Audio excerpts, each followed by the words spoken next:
Show of hands, who here considers themselves an educator? Hey, Salvador, how are you? Everyone is an educator. Who here is a classroom teacher? Okay, does anyone currently participate in this program? Wonderful, because if you do, you should leave the room right now because you already know all of this. So as Alyssa was saying, Language Artists is really a community partnership. And one thing that makes it very unique is that everything we do at Graham is object and experience centered. So we want to bring all students to the museum to experience the wonders and joy of their museum. We fully believe that we are a community center, and we want to celebrate that with all of our students. Who here remembers the first time they went to a museum? Most people remember that first time that they step into a museum. It's a powerful, exhilarating experience. I remember my first time. I didn't step into a museum until I was in high school. And it's shameful and very sad that I didn't get that opportunity, but that was the community I grew up in. And really what fuels my excitement for programs like this is now we get to get all of the third graders into the building and having that experience from a very early age. To do that, we've partnered with some great organizations. There's us, obviously. There's Kendall College of Art and Design. And this partnership started with Grand Rapids Public Schools. It is not limited to Grand Rapids Public School students. However, we did use their expertise in building this program and still use them today as sort of an incubator as we want to experiment with changes and grow the program. And I'll talk a little bit about some of the exciting changes that are coming to the program in the near future. We focus on literacy in 4 key areas. Description, beginning, middle, and end, compare and contrast, problem solution. This is not an accident that we chose these specific elements of literacy to focus on. They come directly from grade level content expectations. They were also the areas that we were told by schools that their teachers were struggling with. We asked them, what is it that you need us to help you with? We're not going to create a program and try and sell it to you. We're going to create a program that is going to serve your needs. This happened about 5 years ago at a time where we had this wonderful partnership with GRPS for years. I have no idea how long that partnership existed before my time. I started at Graham 5 years ago as well. But no one was taking advantage of it. Every third grade student could come to Graham if the school wanted to, and none of them were coming. About a third of the students were taking advantage of this opportunity. And when we asked them why, we heard that same answer we always get as a cultural organization. We can't afford time out of the classroom. We can't take away from the core studies. So we argued right back, you're not taking time away from the classroom. You're taking time in a different classroom, in what we think is a much better classroom. And so, through many conversations and negotiations, we were able to steal this part of the curriculum from GRPS. And we became the teachers of this curriculum. Our program is actually written into GRPS curriculum documents. Their teachers are mandated to take part in this program. It's open to many other districts as well, but GRPS really latched onto this opportunity. So when we talk about description, beginning, middle, and end, compare and contrast, and problem solution, it is us and Graham that is teaching these skills to the students. These are also skills that are tested on the MEAP.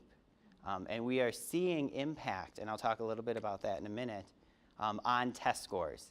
Now, many of you may know MEAP is in transition. They're doing some weird thing this year where they're changing it, and then next year it's going to be a completely different test, Smarter Balance. So as all of these changes come around, we reevaluate this program. And so what you see now is very, very different, almost completely unrecognizable from what we launched 5 years ago. As with everything, we're experience-based. So here you can see students in the museum learning from authentic objects. We treat everything in our collection as a primary resource. And we want the students to experience them really fully. You can see here, these kids are touching things. This has never happened at the Grand Rapids Art Museum before. You can't touch things. It's actually the major complaint we get from students, because when they come, they think we're the Children's Museum, and then they're very disappointed when there's nothing to play with. So here we've created these texture boxes so that they can feel what a painting would feel like. We also, there's a picture missing here, which is very disappointing. We also celebrate student achievement in this program. This program is a 12-week-long unit of study that centers around an experience at Graham. When that unit is done, we invite the children back to Graham. We close the doors to the general public. Only those students and their family are allowed in that night. We display the artwork that they create through this program. And right here, there should be a picture showing student work that we publish on their behalf so that they can get calendars and postcards featuring their works of art right next to works of art from our collection. Oh, here we go. It moved slides. So here you can see a calendar of the student work. Here is the Education Center gallery featuring student work. This is actually on view right now. If you come to Graham to see Art Prize, student artwork is hanging in the galleries right now so that the 160,000 people that come through our institution during Art Prize get to see what our local students are doing. This is the timeline of language artists. It starts with a professional development. We train everyone that is involved in this program, that is principals, that is classroom teachers, that is art teachers, that is literacy specialists, if literacy specialists are still in the schools, that is librarians, technology teachers. We allow the schools to select who they want to take part in this program. At no point in this program do we dictate how a school should be doing their job or how one of our partners should be implementing our resources. We believe that you are the best individuals to teach your students. We just want to open the resources of Graham to you so that you have access to them and you can teach and learn from them. So we train for 3 hours. We go through every little aspect of this program. You're going to get an overview of what the program is today, which I think is actually a little more fun than the full 3-hour training.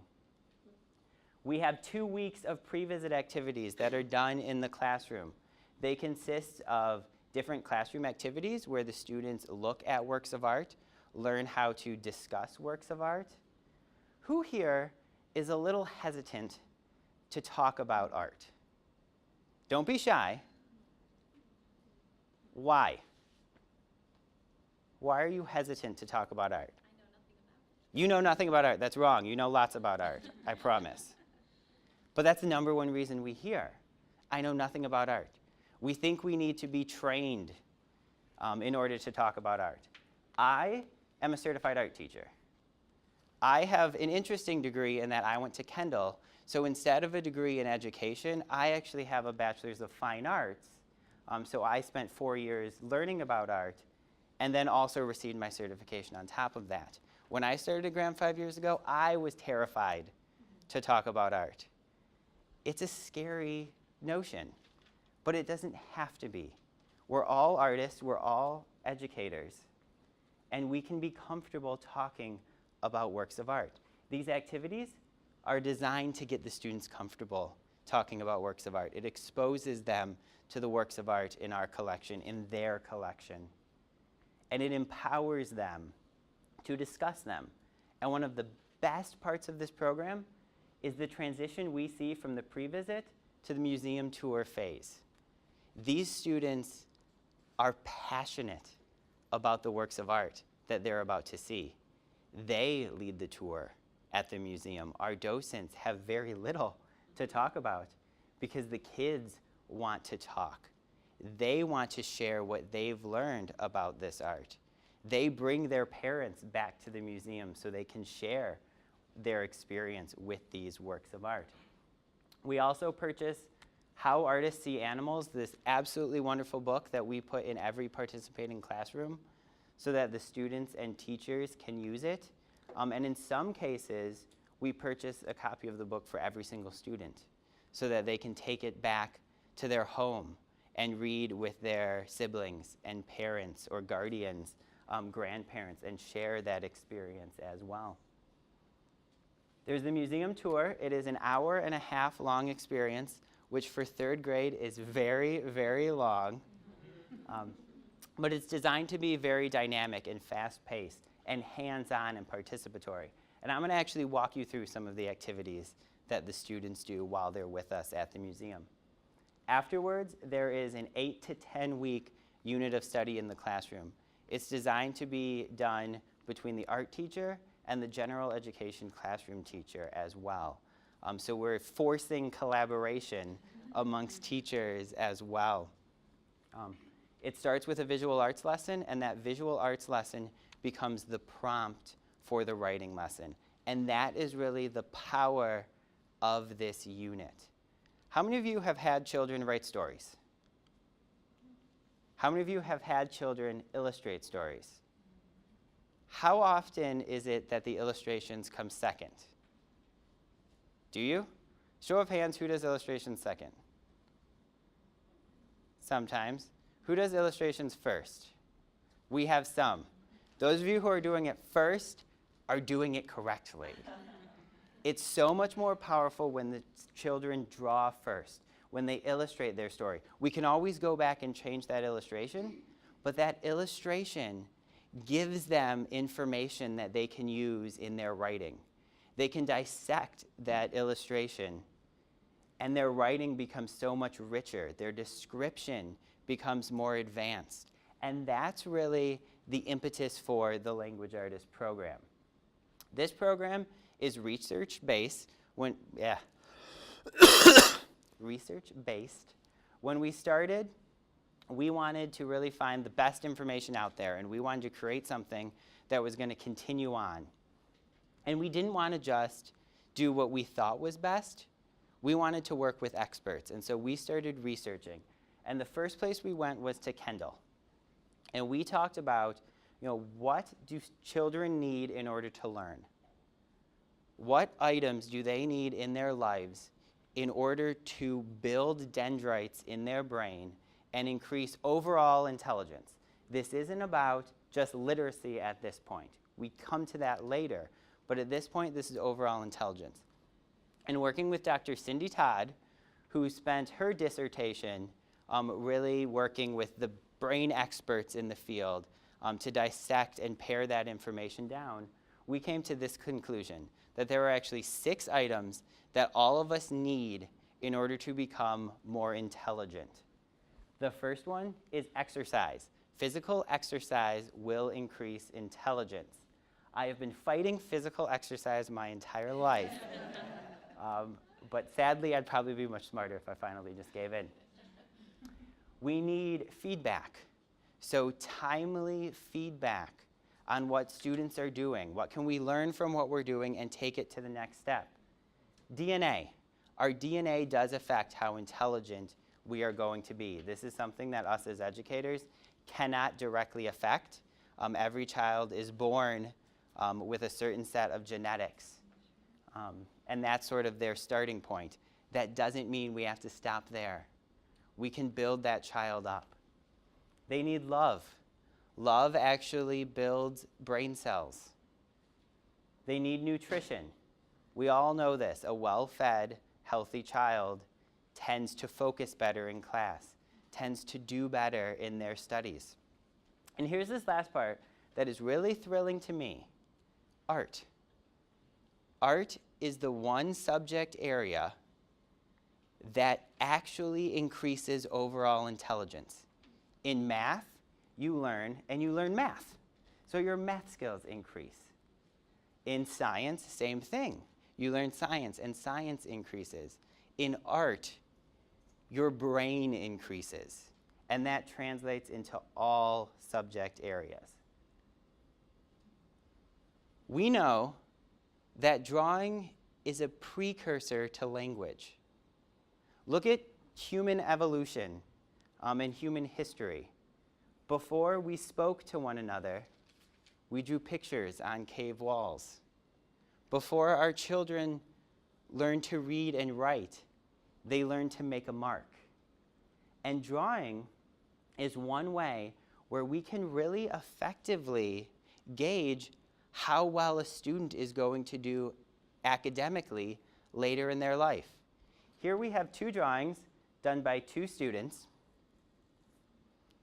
Which student, the one on the left or the one on the right, do you think is going to do better academically later on in their life?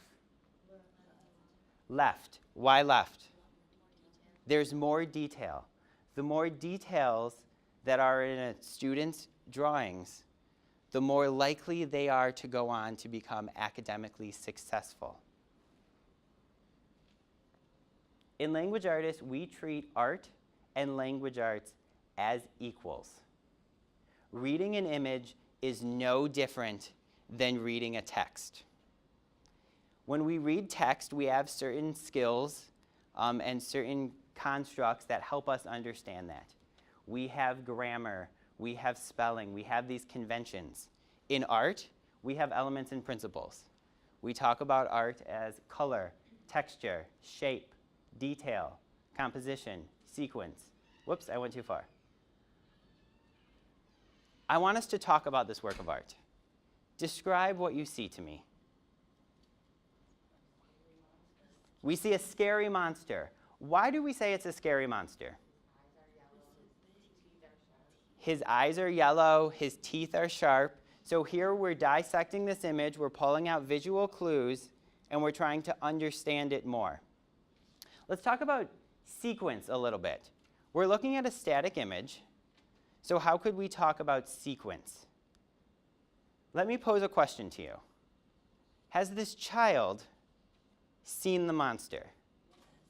Yes. Why do we know this child has seen the monster? Because he's terrified. Look at his face. This is not a happy child. What about the monster? Has the monster seen the child? Yes. How do we know?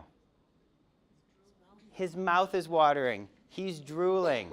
Obviously, he's seen this child, which he, unfortunately, is associating as lunch. But here we can start to pull apart that image. We can start to pull details from it. We can start to frame a story.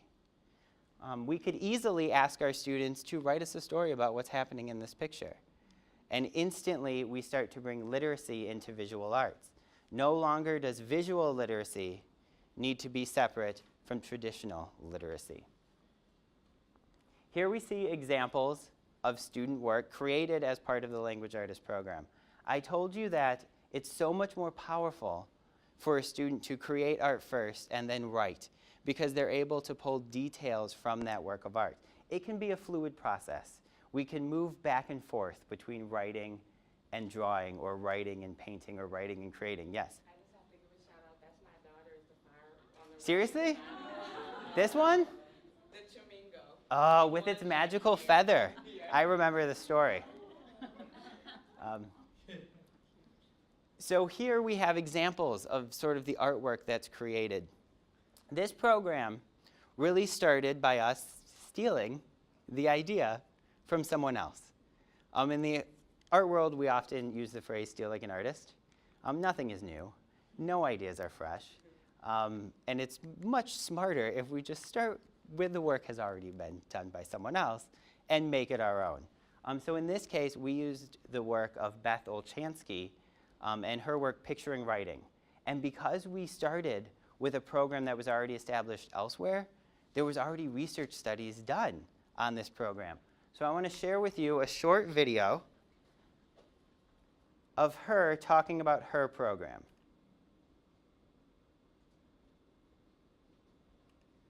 Or not. Okay, never mind. I will send it out to you all later, I promise. And you can Google Beth Olchansky Picturing Writing. There's not that many people with that name who have a program called Picturing Writing. But the idea being is that Picturing Writing is based on the same idea as Language Artists, where the art precedes the writing. The difference between our program and her program Ours is 12 weeks, hers is a year long. Hers involves writing and publishing a full book. Ours involves writing and publishing 2 written passages, a narrative and a compare and contrast piece.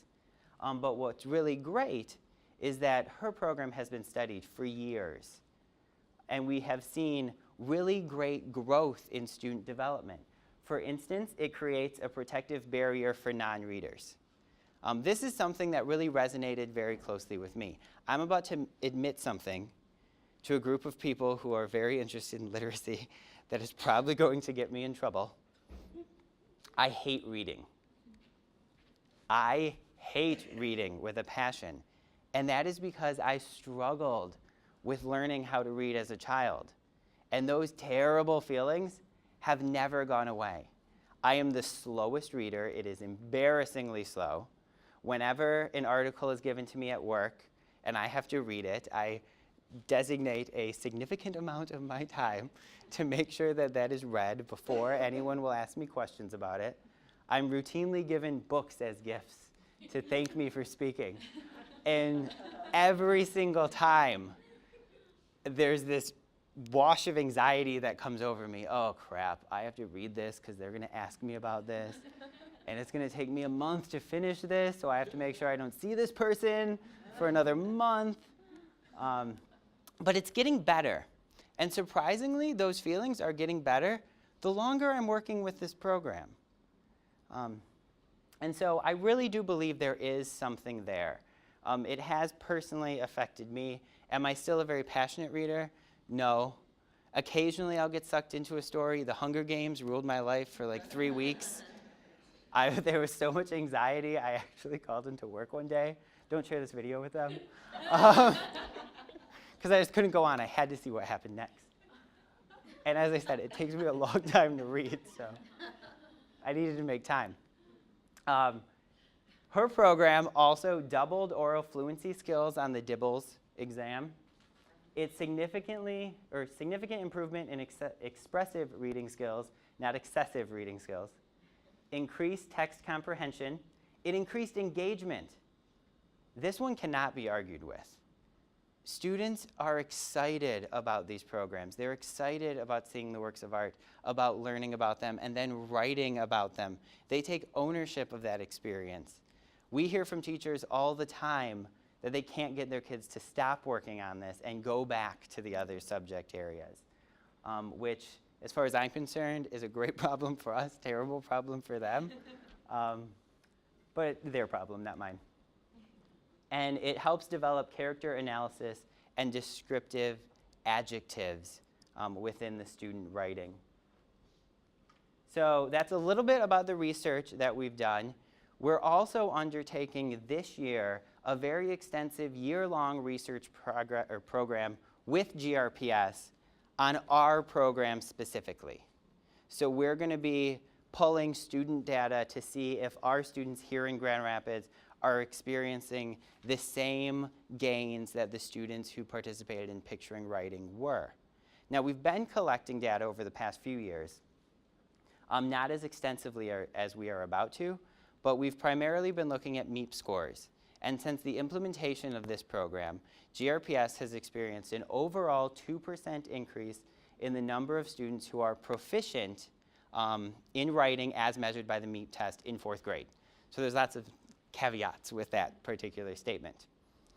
Now that's great, but when we start looking at specific schools within GRPS, where we've worked very extensively with to make sure that this program is being implemented as intended, because we all know, best laid plans, it's not going to be implemented the same way in every school, but in these schools where we've worked very closely with, that 2% all of a sudden became 20%. So there's definitely an impact in this program. So who are we impacting? Currently, as of last year, 2,140 local students that's here in the city of Grand Rapids or the greater Grand Rapids area participate in this program. And they are predominantly 3rd grade students. We do have some 4th grade students participating as well. Now, I was told you'd be particularly interested in the English language learners that are taking part in this program, so I pulled this information out last night. We work now with 7 area districts Grand Rapids Public being the biggest district. But of all of the students that come through, about 85 to 90% of them come from these 3 districts. Of those students, 35% of them from Grand Rapids are English language learners. Wyoming Public, 21%, and in Godfrey Lee Public, 41% of the students that come to us are English language learners. English is not their native tongue. And what's really phenomenal is all of those benefits that all students receive seem amplified with this particular demographic. All of a sudden, the pressure of learning a language is off. Instead, we're talking about describing a work of art. And we can easily translate that from native tongue to English, or vice versa, should we. This isn't a grammar test. This isn't, can you spell this word correctly? All of a sudden, the kids are empowered, they're excited, and their scores start increasing as well. So that's the research behind it. That's who we impact. So what exactly is it that we're doing as part of this program? I told you it's a 12-week-long unit of study. This is the timeline. It's very extensive. We provide an actual checklist that teachers and participants can go through. So day by day, you can check off what you're doing as part of the program. Starting with the training, I actually check off all of these boxes for you. Before your tour, during your tour, after your tour, and then celebration back at the museum. We also encourage everyone who participates to have their own celebration. That way, if students and families can't make it to our celebration, which many can't, we're talking about 2,140 participating students. Of those, about 56 come to us. But this way, every single student is celebrated and honored and knows that their work made a difference and that someone cared about the work that they're doing. We provide fully fledged lesson plans for both the art teacher and the visual art teacher and the language arts teacher. These are all available online. I'm going to, for the first time ever, make all of these resources available to you today, and I'll show you at the end how you can access any of these. Typically, we require the full 3 hours of training before we'll ever show you any of this. Today, I'm going to make an exception because I want to see what you're going to do with this, and I want to see how you're going to implement it. And I see no reason why we should close the doors to this program for anyone. Here's some examples of past student art created through this program. This is a Deaver. It is a beer. It's not a beer. It's a deer beaver. Slightly less exciting than a beer, I'm sorry. So here you can see all of that detail, all of that work that went into it. They're collaging, they're paper marbling, they're drawing, they're painting, and they're building up this surface. All of that is detail that they can pull into their story. I don't know what this is. I can't remember, but it's just beautiful. I love the color in this. It kind of reminds me of a unicorn, but I'm not sure. It's not a unicorn. The program requires that they create an animal that is a hybrid of 2 separate animals, and that those animal characteristics are representative of the habitat that it would live in. So if something has feathers, it's unlikely to live underwater. That's not always the case. I watched a lovely documentary on wild China last night of some swimming birds that were very impressive. I encourage you to watch it. But we want the kids to be thinking sort of cross-disciplinary and using science as well in this program. We provide the language arts lesson. The language arts lesson consists of 2 written passages. The first is a narrative where their creature becomes the central character. It's given a name, it's given a life, it's given a story, and that story always includes a problem that their creature has to creatively solve. And some of them are absolutely phenomenal. Here we have some examples of the works of art as well as the writing that the students have created. Here's that narrative. We also have a compare and contrast piece where the students compare their work of art to a work of art from our collection. This is the work of art we used in the past. We've actually changed the work of art now, and I have posters in the back of that work of art for all of you to take if you're interested. This compare and contrast was originally intended just to get them to look at those works of art again and start to draw parallels. But what we started seeing is that compare and contrast took a very personal turn, and they started comparing themselves to the artists in our collection. And all of a sudden, these students went from students who were struggling in both art and writing to students who were celebrated artists, who were passionate authors when they were comparing themselves to the people that we have on view at Graham. We provide all of these resources. The first one is the unit introduction, which I do have a copy of for each of you. It includes a brief overview of what the program is, as well as a definition of every single resource that we provide. So this is a great place to start to see really the breadth of what this program entails. We also provide this document called Graham Works. This is there to help alleviate those worries about talking about art. The first year we launched this program, we gave teachers images and said, talk about them in your classroom. And every single teacher was overwhelmed with anxiety because all of a sudden, no, I don't know anything about this work of art. I don't know anything about this artist. How am I going to talk about it? So the second year, we created this document, which gives you basic information about the object itself as well as the artist. It's written to appeal to a third grader. This is not what you're going to find in an art history textbook. Some major important elements of these artists' lives are left out because as a third grader, who cares? Instead, it's fun stories about them, like Louis Lumen Cross, who lived here in Grand Rapids and built a castle for himself in the middle of a fruit orchard and would paint his canvases by stretching the canvas across doorways. And for months, he couldn't access rooms in his house because he had stretched the canvases across the doors, limiting himself access to those areas.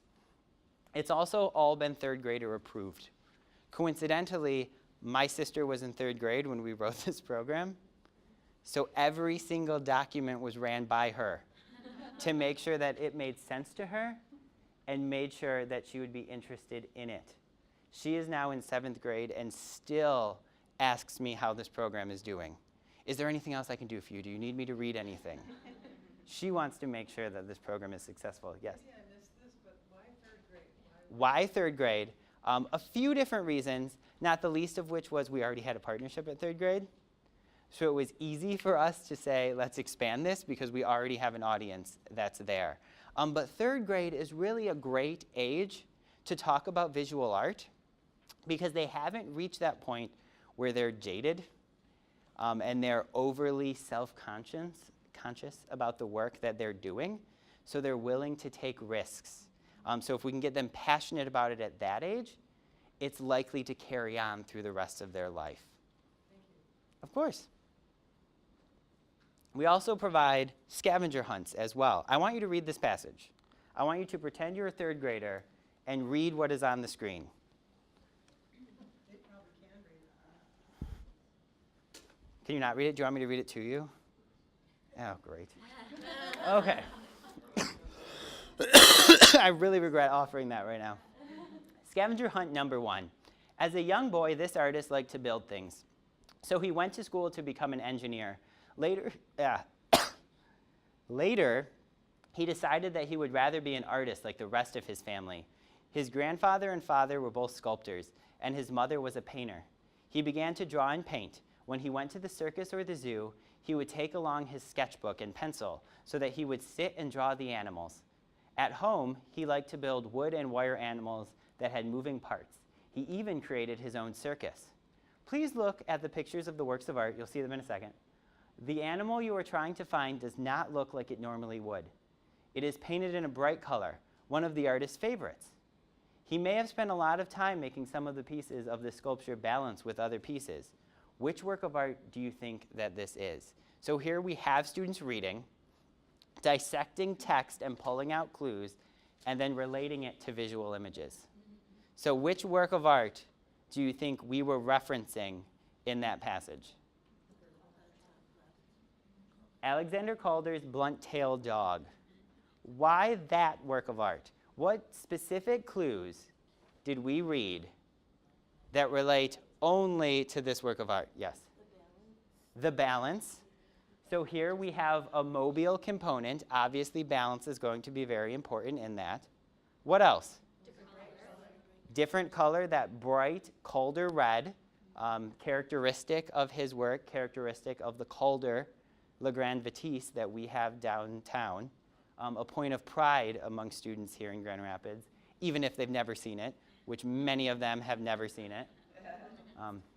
So here we get the students not only reading and dissecting text, but also dissecting a visual image.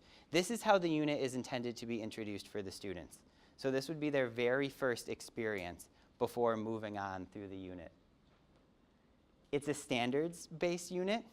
We have 2 full pages of standards: state standards, national standards, literacy standards, science standards, art standards, Common Core standards. We've really covered our bases with what this unit teaches. Once again, we provide visual arts lesson. We also provide some fun, quick little activities that are designed to be done at the teacher's discretion throughout the experience. Remember, this is a 12-week unit of study. That's a lot of time. And often, we want to draw the students back to their museum experience because it's the novelty of that museum experience that excites the students.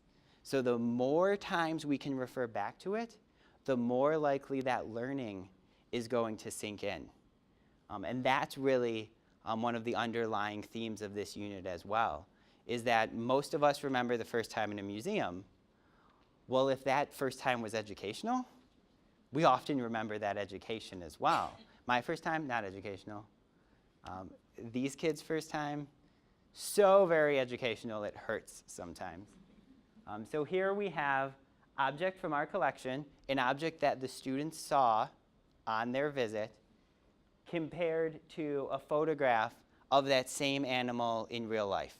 So how does the artist's representation compare to the animal in the wild? In this case, they're both artist representation. This is a very staged photograph, but that's not always the case. Here, it's just more powerful to have that animal in that very active role in both of these images. Language arts lesson is also included. Examples of student writing so that you can see what students can achieve through this program. These are not intended to be the best of student writing. It's intended to be representative of the average student that's going to come through this program. So the museum experience, this is where you get to pretend you're a 3rd grader and experience what it's like to come and learn from the language artist program at the museum. Okay, or not. All of my images are missing, and this is a very object-centered experience, as you can imagine. They did show up, something showed Let's go back to, it uses the same image as, can everyone see this? Okay, this activity uses that image. In this activity, we're focusing on description. I said at the beginning that we have 4 key areas: description, compare and contrast, beginning, middle, and end, and problem solution that we focus on. Each of our tour stops is intended to focus on one of those specific areas. So here we're talking about description. We've selected a work of art that has a plethora of information for us to dissect. So I want you to describe this painting to me. If you need to get up and look closer at it, please feel free. This is much smoother when there's a giant image of it. So what is it that you see? Nature. You see nature. Let's build on that. What more? What about nature? We see birds. Birds flying up here, birds flying through the trees here. We see hundreds and thousands of passenger pigeons. Now I want you to imagine a bird. Close your eyes. Imagine you're holding a bird. Describe how that bird feels. Did someone say scared? Yes, that bird probably does feel scared. But let's take it a step back from that. The physicality of the bird. How does it feel? It feels soft. It feels feathery. It might feel light. It's probably squirming a bit as well. All right, what else do we see in this image? We see amber, so we see this color. We see water. All right, once again, imagine you're feeling water. What does water feel like?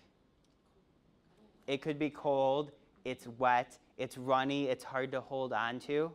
So here we're looking at an image that we cannot touch, but we're talking about it using our senses. We're relating it to past experiences to describe it one step further than just looking at it. At the museum, we have texture boxes that have items in it that are meant to act as surrogates to actually feeling the painting. So there's feathers, there's leaves, there's pieces of wood, there's rocks. And we ask the kids to describe what they're feeling without looking at it. And then describe something in the painting that would feel the same way. Yes? So my question is, so does that transfer over to when you're drawing using different textures? Yes. Yes. So these same descriptive words that we're learning about describing this painting, when they're creating their work of art, they not only get to create those textures first themselves, but when they're writing about it, they have all this knowledge on how to describe that in their written passage. Any other questions at this point? I'm trying to pay attention to both the screen and the group. Okay. Can you please pass this out? Is anyone familiar with the double bubble thinking map? Okay, we have some. Think of the double bubble thinking map as like a Venn diagram on steroids. Here, ours is color-coded. So the two black circles are the items that you're comparing. Here, I'm going to ask you to compare Calder's blunt-tailed dog to a video that I'm about to show you. And fingers crossed this video works, because this is going to be real sad if it doesn't. But the fact that I can see the dog makes me hopeful that it's going to work. In the center circles, you're going to describe similarities. And in the outer circles, you're going to describe differences. And I want you to think very critically about your differences. Don't add not to what you wrote across from it as a difference. So if one is alive, not alive is not an effective comparison. Take it further. Okay, fingers crossed that this works, or I'm going to cry, I swear to God. Yes.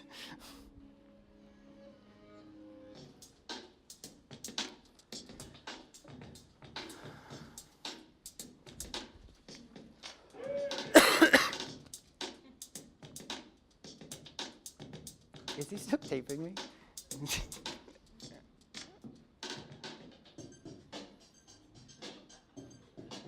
Okay, so we don't need to watch the whole thing in order to understand the concept. If there's time at the end, I'll let you watch it, I promise. So here we have two dogs. One, an artistic depiction of a dog, a very abstract artistic depiction of a dog. And another, a videotape of a dog skateboarding. How are they similar? They're both animals, they're both dogs. They're both balancing. They're both balancing.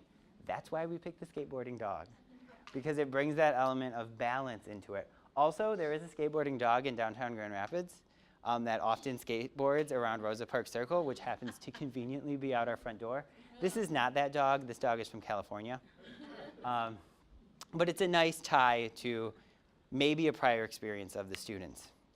Now, what about differences? How are these dogs different? One is static, one is moving. Any?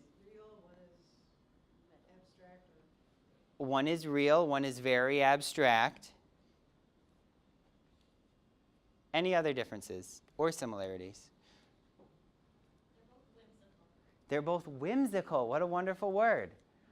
So here we're comparing, that excitement, that whimsy, that almost novelty factor of these individual depictions of dogs. So here we have the kids compare and contrast. They're taking that description that we practiced at the stop previously one step further. And they're learning some tools to help pull that description out. So how can I look at two different objects and come out with very succinct details and descriptions that compare those two to one another?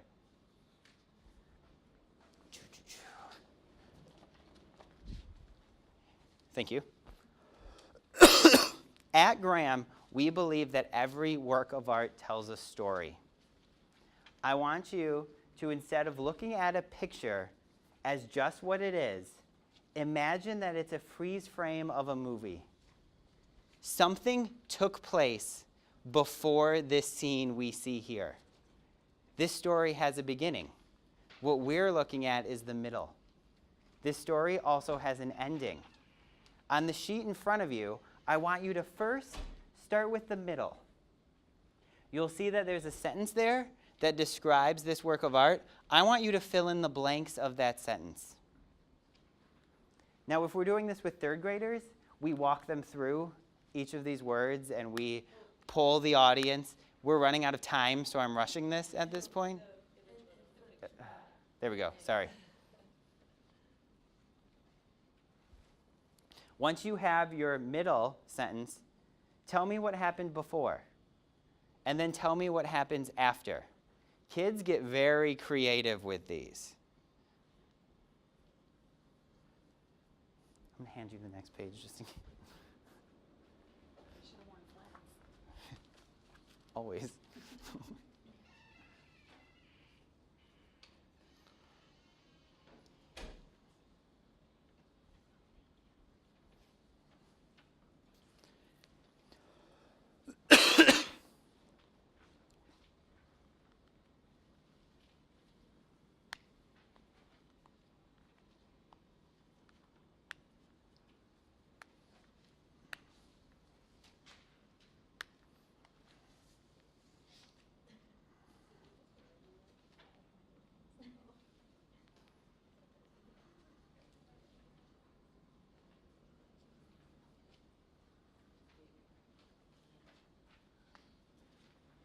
Okay, is anyone brave enough to share their story with us? Come on, don't be shy. I read in front of all of you. It's like my biggest fear in the world. How was that? Was that all right, the reading? Yeah. It was okay? All right. Very good. No one wants to share? You'll share? All right. So at first the ship was sailing, but a storm caused the mast to break. Now the tired horses are bravely pulling the ship toward shore, and then finally the ship reaches shore and the horses are unhitched. So here we start with the storm out in the distance. This is the storm that causes the mast of the ship to break. In that middle, what we see here, those horses are bravely pulling that ship to shore. And after this, the horses would be unhitched and hopefully rewarded for the hard work of pulling this boat ashore. Wonderful, thank you. Does anyone else want to share? All right, we'll move on. I won't make you. Oh, wonderful. Well, at first, I don't have a pen, so I was imagining this. That's perfectly fine. Imaginations are very much appreciated at the Grown Harper's Art Museum. So at first, John Smith and his goons were pillaging this village, Okay. and now the renegade horses are wearily pulling the loot to the shore. Wonderful. That's about where I got. That's great. So here we're including maybe a little history in this story as well with John Smith and pillaging villages. Did you say renegade horses? Was that the word you used? Yeah, I just threw that in. That is beautiful. No third grader has ever said renegade, but that is a great word that I'm going to suggest we start using on chores. Thank you. Oh, are you kidding me with this? Okay, this is convenient that I also have this photo somewhere else in here. We're looking at this work of art here. So the last concept that we cover is problem solution. Every good story should have a problem and a solution. Also, let's face it, our children are faced with problems each and every day, and they need to be able to come up with creative solutions. So here we're talking about problem solution. In this case, we see Frederick Remington's rattlesnake. There is a small snake here that is scaring the horse. The horse is bucking up, and the cowboy desperately clings to his hat, trying not to fall off. In this stop, we asked our docent to take the role of one of the characters. So I'm going to take the character of the cowboy. That means none of you can be the cowboy for the purpose, for the purpose of this activity. So I am the cowboy. I'm riding my horse bucks up. My problem is that I'm about to fall off. If I fall off, one of three things are likely to happen. I'm going to fall off, roll away, okay, I fell off, I'm fine. I'm going to fall off, the snake is going to bite me, and I'm going to die. I'm going to fall off, the horse is going to trample me, and I'm going to die. So my outlooks aren't looking very good here. So my challenge is I have to come up with a solution to that problem. For you, I want you to be either the snake or the horse. What problem are you facing, and how are you going to get out of it? On the sheet in front of you, on the left-hand side, I want you to draw your solution, and in the right-hand side, I want you to write your solution. So you not only have to draw me how you're getting out, but tell me how you're going to get out of this situation as well.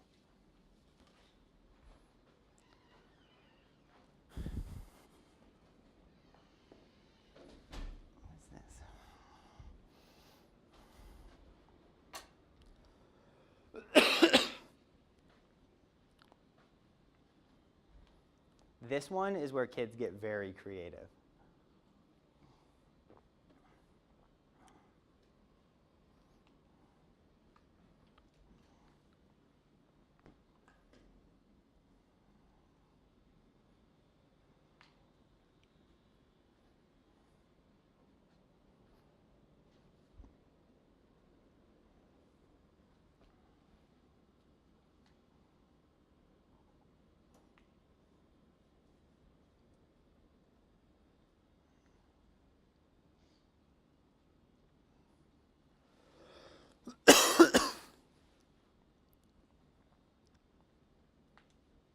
You can do these too if you want.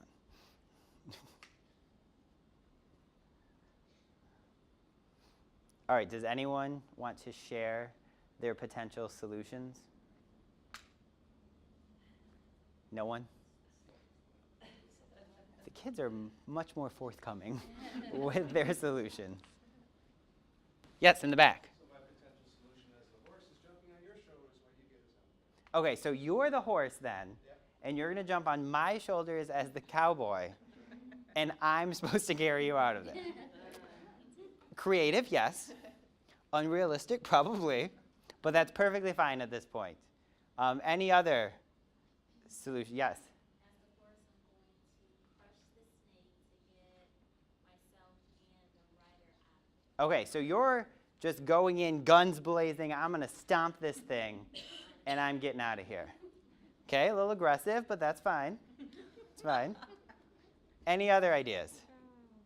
Yes? I'm the snake, and I'm going to slither in the opposite direction of where the horse's hooves are going to go. Okay, so I'm the snake. I'm going to use my slithery speed to get my butt out of here before that horse comes down. Wonderful. I've heard all sorts of answers to this. I've heard the snaky godmother comes out and saves the snake. You know, I've heard the cowboy stops at 7-Eleven to get a snack to feed the snake so that the snake goes away. So there's lots of really creative solutions. We've also done this activity with the passenger pigeon painting as well, which includes hunters in it. And 99% of the time, the solution involved pooping. As a bird, I'm going to poop on that hunter, and I'm going to get away, which is wonderful. I love it. So that, very quickly, is the activities that the students do at the museum. Theirs is an hour-and-a-half long experience, so we spend a lot of time with them going through these activities, really dissecting the works of art, and sharing their experiences. You got it in a very down and dirty, quick manner. But these are activities that can be used with any work of art and with any group of students. So why should you be excited about the Language Artist program? Support for art-centered field trips connected to literacy. This exists. This is like the magic combination of things that administrators actually say, yeah, we can get a bus for that. Also, this is our one program where we're not going to charge you anything to participate. This is entirely privately funded. We will provide you all of the training, all of the resources, the tour, everything you need in order to implement this program. It teaches exciting new methods for interpretation and critique. It forms a close connection to community partners. Your students want to come downtown after experiencing this program. They want to share what they learned with their parents. They want to share the resources of their community, us, the Grand Rapids Art Museum in particular, with their family and friends. There's this sense of civic pride that comes out of this program, which, in all honesty, was rather unintentional on our part, but a wonderful offshoot of what this program became. So what comes next? For us, what comes next is I'm launching this at 7th grade as well. So in the next 3 years, we'll be launching a 7th grade follow-up to what the students are doing at 3rd grade, in which case we're going to drop Creature Connections and we're going to maintain Language Artists, but we'll have a different thematic tour that goes along with it. For you, what I recommend is going to grahameducatorhome.org, and I'm going to have Alyssa pass out this flyer for it. This is our online professional learning community created specifically for educators. It is your one-stop shop for all of the resources that the museum has to offer, including every single document that is part of the Language Artist program. In order to access those, you first need to create an account at grahameducatorhome.org. You can set it up however you want if you're interested. We just want to make sure that only educators are accessing this website because we're able to get a lot more for educators from artists. There is this thing called rights and reproductions, and I unfortunately can't just make everything we have available to everyone. But once you get to Graham Educator Home and you've created your account, there's a Language Artist page. That page is specifically password protected. I'm going to tell you the password to access all of the Language Artist resources. And then once you have them, you can do with them what you'd like. That password is LA, both capitalized, 2015. Using that, you can access everything I've covered with you today, as well as all other resources for this program and for all of our programs. I also have my business cards for you. If you're interested, my job is to serve teachers and students. I'm employed by the museum to give you what you need. In order to do that, I need to know what you need. Send me an email. Please don't call me. I'm never at my desk. But if you send me an email, I will get back to you, and I will get you what you need in order to impact your students. That is my promise and my purpose to you. If you're interested in this, please take one. Are there any questions? Was it 2013 or 2015. 15? Quick question, what are the 7 districts that you currently work with? Oh, let me see if I can remember them. GRPS, Godfrey Lee, Wyoming Public. There's the Diocese of Grand Rapids, which we call one district, but it's technically a weird conglomerate. Okay. That's 4, right? No, we don't do Forest Hills. We're happy to do Forest Hills, though. Let me say that. Not Kentwood yet. We're working on it. Do you do Godwin? No. Do you do Kalispell? No. Oh, this is the worst question you could have asked me. Springs? No. East? No. No. Yes. Yes. East. East Grand Rapids just last year. Come on. There's one school in Traverse City. Okay. Not Muskegon. No, but we will. We're open to everyone. Just curious. It's just a matter of who wants to work with us, basically. All right. Business cards for anyone who's interested. You want one? Thank you, audience, and please join me in thanking our presenter. My hair is falling apart.